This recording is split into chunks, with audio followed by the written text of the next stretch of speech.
Bollywood silver screen presenting lost village.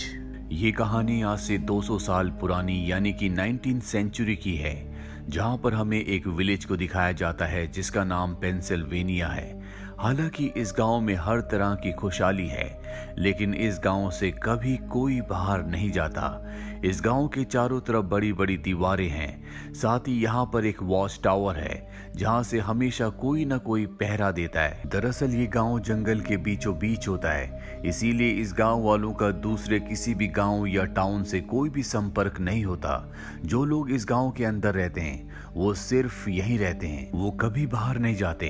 यहाँ पर किसी तरह के कोई पैसे नहीं चलते, यहाँ सब एक दूसरे का सम्मान करते हैं। साथ ही यहाँ पर कोई किसी से भी शादी कर सकता है, लेकिन शादी का एक रूल होता है कि कोई भी किसी को पसंद करता है तो वो कभी उसका हाथ नहीं पकड़ता जब तक कि उसकी शादी नहीं हो जाती। अब यहाँ पर जो सीनियर लोग, बड़े लोग, बूढ़े लोग रहते हैं उन्हें एल्डर्स कहा जाता है। उन्हीं एल्डर्स में से एक एल्डर के बेटे की बीमारी की वजह से मृत्यु हो जाती है। दरअसल इस गांव में किसी भी तरह की अच्छी मेडिकल फैसिलिटी नहीं है, इसीलिए किसी भी तरह की बीमारी का इलाज करना यहाँ पर पूरी तरह से नामुमकिन है। अगली सुबह दिखाया जाता है कि सब एक साथ बैठकर खाना खा रहे होते हैं और तभी जंगल में से अजीब अजीब सी आवाजें आना शुरू हो जाती है, जिसे सुनकर सब घबरा जाते हैं। लेकिन यहाँ पर एक लड़का होता है जिसकी दिमागी हालत ठीक नहीं है, जिसका नाम नोआ है। वो हंसने लगता है, लेकिन उसे कोई भी परेशान नहीं करता, कोई उसका मजाक नहीं उड़ाता, क्योंकि इस गांव में रहने वाले सब लोग एक दूसरे से बहुत प्यार करते हैं, एक दूसरे का साथ देते हैं। अब अगली सुबह दिखाया जाता है कि यहाँ पर एक जानवर की डेड बॉडी मिलती है, जिसके बाद इस गांव के जितने भी एल्डर्स होते हैं वो एक मीटिंग रखते हैं, जिसमें वो डिस्कस कर रहे होते हैं कि उस जानवर को किसने मारा होगा। तभी इसी गांव का एक नौजवान लड़का जिसका नाम लूशियस है वो वहां पर आता है और सभी एल्डर्स से विनती करता है कि मैं इस गांव से बाहर जाना चाहता हूं ताकि मैं मेडिकल फैसिलिटी को यहां तक ला सकूं। हमारे आसपास जरूर दूसरे गांव होंगे। हमारे एक साथी की अभी अभी बीमारी की वजह से मृत्यु हो गई।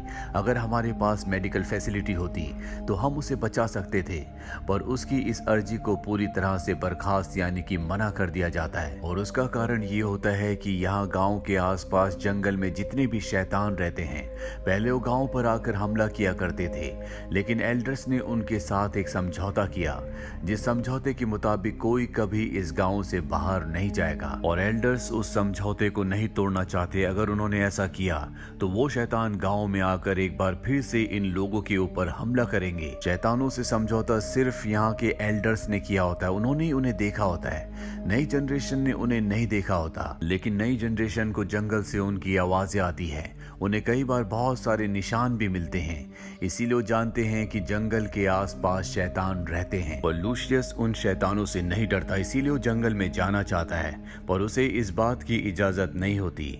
इसी गांव में एक लड़की रहती है जिसका नाम आईवी है।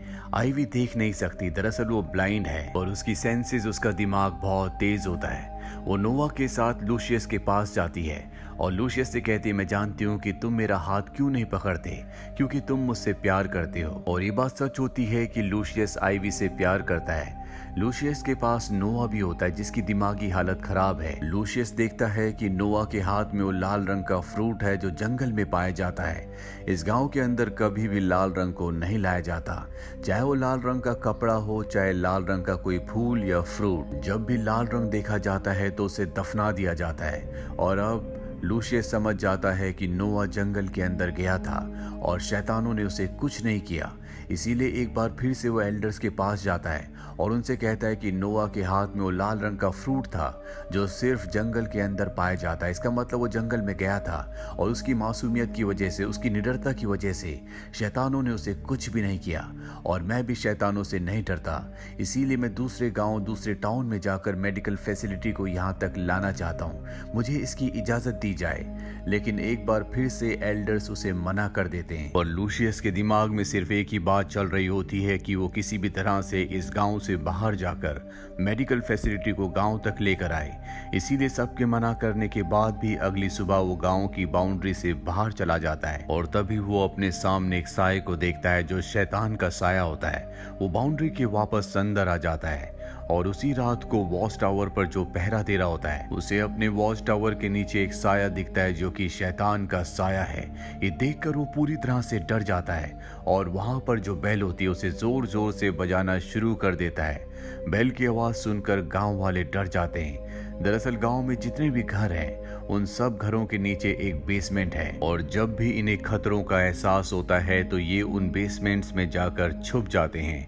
लेकिन आइवी अब भी बाहर होती है क्योंकि वो लूशियस का इंतजार कर रही होती है।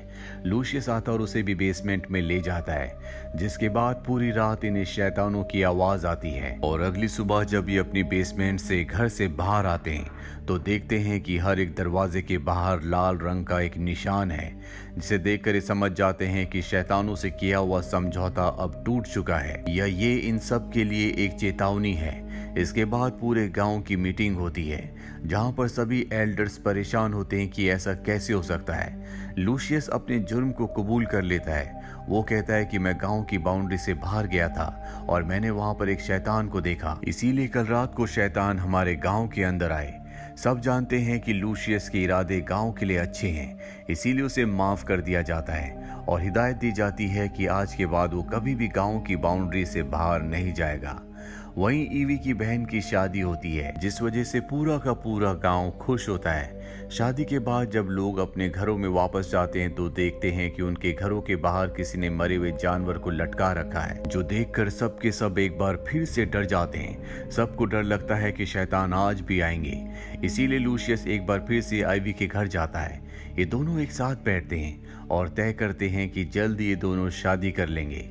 अगली सुबह जब ये बात नोवा को पता चलती है, जिसकी दिमागी हालत अच्छी नहीं है, तो उसे बहुत गुस्सा आता है क्योंकि बचपन से ही वो आइवी को पसंद करता है और अब उसके दिल में बदले की भावना जाग उठती है, जिसके चलते वो लूशियस को चाकू से जख्मी कर देता है। लूशियस की हालत बहुत ज्यादा खराब है, साथ ही उसके बचने के चांसेस बहुत कम है क्योंकि इस गांव में मेडिकल फैसिलिटीज नहीं है। नोवा को क्वाइट रूम में बंद कर दिया जाता है। ये वो रूम है जहां पर कभी भी किसी को भी सजा के तौर पर बंद किया जा सकता है। नोवा को अक्सर यहाँ पर बंद किया जाता है क्योंकि वो कोई ना कोई गलत काम करता रहता है। आइवी को जब पता चलता है कि नोवा ने लूशियस को चाकू से जख्मी कर दिया तो वो बहुत दुखी हो जाती है। साथ ही उसके पिता एडवर्ड भी, जो गांव के एल्डर्स में से एक एल्डर हैं, वो अपनी बेटी से कहते हैं कि जब तुम्हारी आंखों की रोशनी चली गई तब भी मैं कुछ नहीं कर पाया और अब मैं चाहता हूं कि मैं जंगल में जाऊं। लेकिन एडवर्ड की पत्नी उसे जाने से मना कर देती है। वो कहती है कि हमने सबने एक वादा किया है और हम उस वादे को नहीं तोड़ सकते। और अब आइवी तय कर लेती है कि वो इस जंगल को पार करके दूसरे टाउन में जाकर मेडिकल फैसिलिटी को यहाँ पर लाकर रहेगी। उसके पिता एडवर्ड भी उसका साथ देते हैं और गांव के सभी एल्डर्स के खिलाफ जाकर उसे परमिशन दे देते हैं। पर इससे पहले कि वो अपने सफर पर निकलती, वो उसे खास खुफिया कमरे में ले जाते हैं और बहुत सारे ऐसे राज बताते हैं जो आज से पहले कभी किसी को नहीं बताए गए। और अब आइवी के साथ गांव के दो और लड़कों को भेजा जाता है। वो दोनों के दोनों अपने सफर में बहुत ज्यादा डरे हुए होते हैं, लेकिन आइवी पूरी तरह से निडर होती है। उसके चेहरे पर, उसके मन में, दिल में किसी तरह का कोई डर नहीं होता। दरअसल जब उसके पिता एडवर्ड उसे एक खुफिया कमरे में ले गए थे तो उन्होंने उसे इस गांव का राज बताया था। उन्होंने कहा था कि यहाँ पर कोई भी शैतान नहीं है।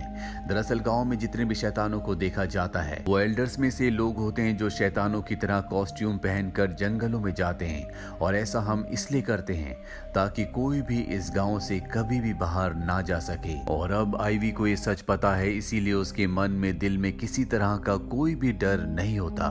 उसके साथ जो दो लड़के होते हैं बहुत ज्यादा डर जाते हैं क्योंकि जंगल से शैतानों की आवाज आ रही होती है, इसीलिए वो वापस गांव की तरफ लौट चलते हैं। लेकिन आइवी ऐसा नहीं करती क्योंकि उसके पिता एडवर्ड ने उसे बताया था कि जंगल से जो भी आवाजें आती है वो उन्होंने पेड़ों पर इस तरह के डिवाइसेस लगा रखे हैं जो हवा चलने पर आवाज करते हैं और ये आवाज वही आवाज होती है। वहीं दूसरी तरफ हमें गांव में दिखाया जाता है जहां पर जितने भी एल्डर्स होते हैं वो सब के सब एडवर्ड से खफा होते हैं क्योंकि उसने अपनी बेटी को जंगल में भेज दिया होता है। वो सब कहते हैं कि हमने इतने सालों से मेहनत की थी, हमने एक सुरक्षित जगह बनाई थी, ये राज था और वो राज जल्दी पूरी दुनिया के सामने खुल जाएगा। वो कहता है ऐसा कुछ भी नहीं होगा, मैंने अपनी बेटी आइवी को सब कुछ समझा दिया है। वहीं आइवी को दिखाया जाता है जो जंगल में आगे बढ़ रही होती है और तभी वो एक बहुत बड़े गड्ढे में गिर जाती है, पर किसी तरह से वो उस गड्ढे से बाहर आ जाती है। अब उसे यहाँ पर शैतान की आवाजें आना शुरू हो जाती है। हालांकि उसके पिता ने बताया था कि जंगल में कोई भी शैतान नहीं है, लेकिन गांव में ऐसी भी कहानियां प्रचलित थी जिसके अनुसार बहुत पहले शैतान होते थे और वो इंसानों की नकल किया करते थे।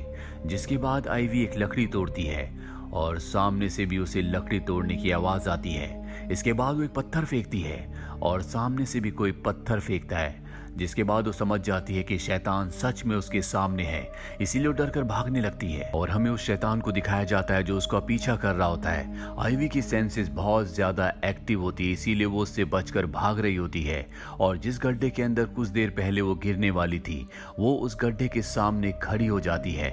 उसे पता है कि उसके पीछे शैतान आ रहा है और इससे पहले कि शैतान उसे पकड़ता वो सामने से हट जाती है और वो शैतान गड्ढे के अंदर गिर जाता है। वहीं दूसरी तरफ गांव में दिखाया जाता है जहां पर सभी एल्डर्स उस सीक्रेट क्वाइट रूम में जाते हैं जहां पर नोआ को कैद करके रखा गया था, लेकिन वो वहां पर नहीं होता और वहां पर एक खुफिया रास्ता होता है जहां पर कुछ सामान के साथ जानवरों की खाल भी होती है। यानी कि गांव में जितने भी जानवरों को मारा जा रहा था वो एल्डर्स नहीं मार रहे थे बल्कि नोआ मार रहा था, इसीलिए एल्डर्स भी परेशान थे। यहाँ पर हमें पता चलता है कि नोआ का दिमागी संतुलन ठीक तो नहीं है, लेकिन वो दिमाग से बहुत ही शार्प है। उसे दरअसल वो कॉस्ट्यूम मिल गई थी जिसे पहनकर एल्डर्स जंगल में घूमा करते थे और उसके पास भी वैसा ही कॉस्ट्यूम था जिसे पहनकर वो भी जंगल में एल्डर्स की तरह घूमता था। यानी कि उसे एल्डर्स का राज पता था, इसीलिए वो कभी भी किसी भी वक्त जंगल में चला जाता था। जिस तरह से सभी एल्डर्स यहाँ पर रहने वालों के दिमाग से खेल रहे थे, उसी तरह नोआ भी उन सब एल्डर्स के दिमाग से खेल रहा था। लेकिन वो आइवी से प्यार करता था, इसीलिए जब उसे पता चला कि लूशियस आइवी से शादी करने वाला है तो वो अपना आपा खो बैठा और उसने उसे मारने की कोशिश की, जिस वजह से लूशियस बुरी तरह से जख्मी हो गया और जंगल में जो शैतान आइवी के पीछे था जो गड्ढे में गिर चुका है वो और कोई नहीं बल्कि नोआ होता है जिसकी अब मृत्यु हो चुकी है। आइवी अपने सफर पर आगे बढ़ जाती है।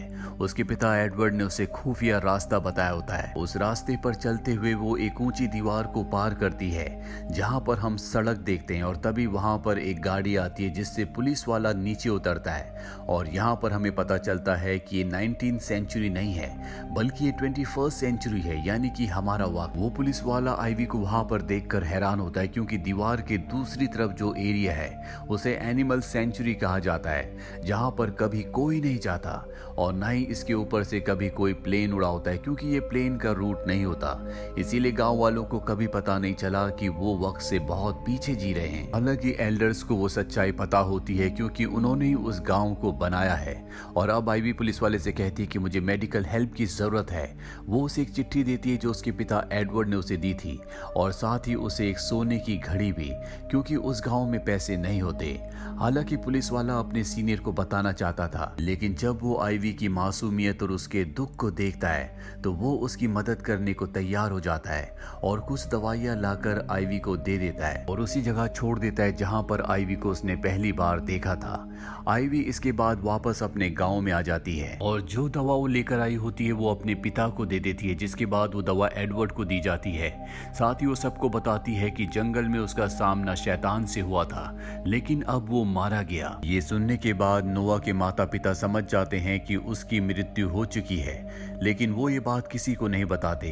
गांव में जितने भी लोग हैं उन सब के दिल में शैतान का डर ज्यों का त्यों है।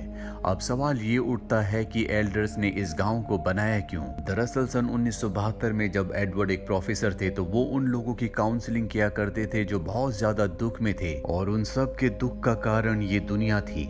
इस दुनिया में बढ़ते क्राइम के चलते उन सब ने अपनों को खोया था, इसीलिए प्रोफेसर ने उन सब के साथ मिलकर एक प्लान बनाया जिसमें उन्होंने एक ऐसे गांव को बनाया जिसके बाहर कोई भी नहीं जा सकता और ना ही बाहर का कोई इंसान यहाँ पर आ सकता है। दरअसल आइवी के पिता प्रोफेसर एडवर्ड बहुत ज्यादा अमीर थे, उनके पास उनके खानदान का बहुत पैसा था और उन्होंने अपने खानदानी पैसे से इस पूरी जगह को खरीद लिया था जिसके बीचों बीच उन्होंने इस गाँव को बनाया। साथ ही वो पुलिस को फंडिंग भी किया करते थे थे ताकि कोई भी दीवार के उस तरफ आने की कोशिश ना करे। इसीलिए पुलिस दीवार के चारों तरफ जो सड़क होती है वहां पर घुमा करती थी ताकि दीवार के दूसरी तरफ कभी कोई ना जा सके। साथ ही एडवर्ड गवर्नमेंट को फंडिंग किया करता था ताकि कोई भी प्लेन उस जगह के ऊपर से ना उड़े।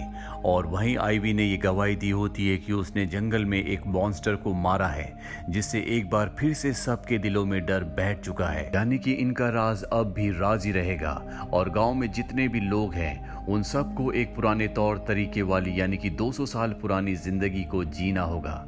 ये सब बच्चे जब यहाँ पर आए थे तो बहुत छोटे थे और अब सब बड़े हो चुके हैं, इसीलिए इन्हें कुछ भी याद नहीं होता। इसी के साथ ये फिल्म, ये कहानी यहीं पर खत्म हो जाती है। उम्मीद करते हैं कि ये कहानी आपको पसंद आई होगी।